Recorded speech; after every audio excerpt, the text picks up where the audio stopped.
In March 2022, I went to Antarctica for 12 days with 150 crazy, successful entrepreneurs, mostly musicians, artists, creatives, CEOs of crypto companies, and a crazy bunch of people that made this trip one of the most incredible experiences of my life.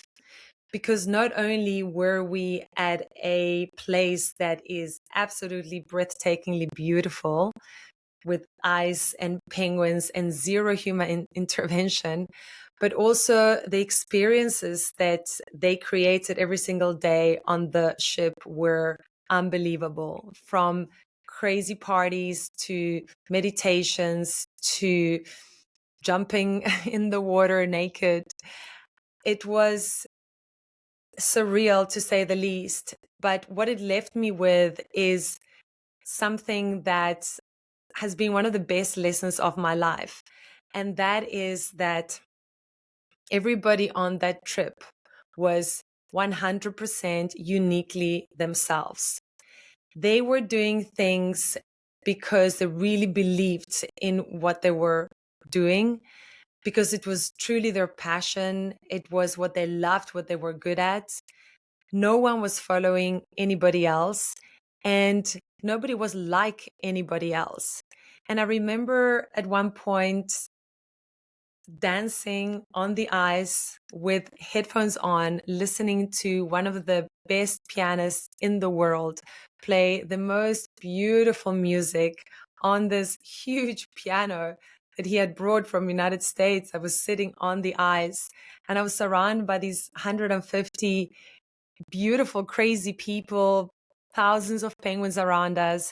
And I realized that for most of my life, I had been downplaying myself. I'd been playing small. I'd been covering my light for some reason, whether it was that I was embarrassed or just felt like too much or just didn't really want to show off or something like that. And I saw that there was a different world as well. There was a world where people were courageous to be themselves fully, and that actually that had a wonderful repercussion and attracted these kinds of other kinds of people like them. And it was a turning point because after Antarctica, I knew that I couldn't dim my light anymore. I knew that I just had to be 100% fully myself. And this is what I've stepped into in the last few years. I think that now with the rise of AI and AI being able to do anything that somebody else can do, the race is not on how efficient can you be, but how can you find that uniqueness that is you and make it into something that also provides something that the world needs.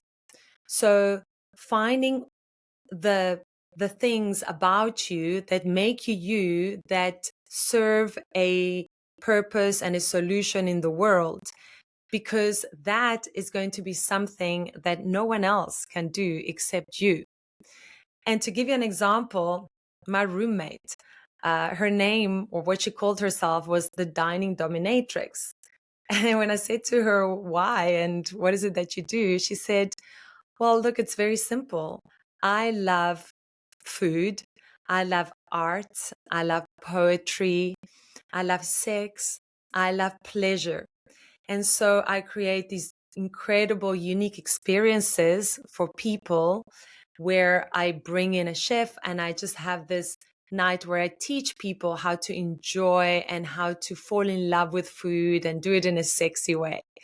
And so she's able to charge $5,000 for her presence simply because she's doing something completely unique that no one can replicate. And it is 100% her because it is what she loves.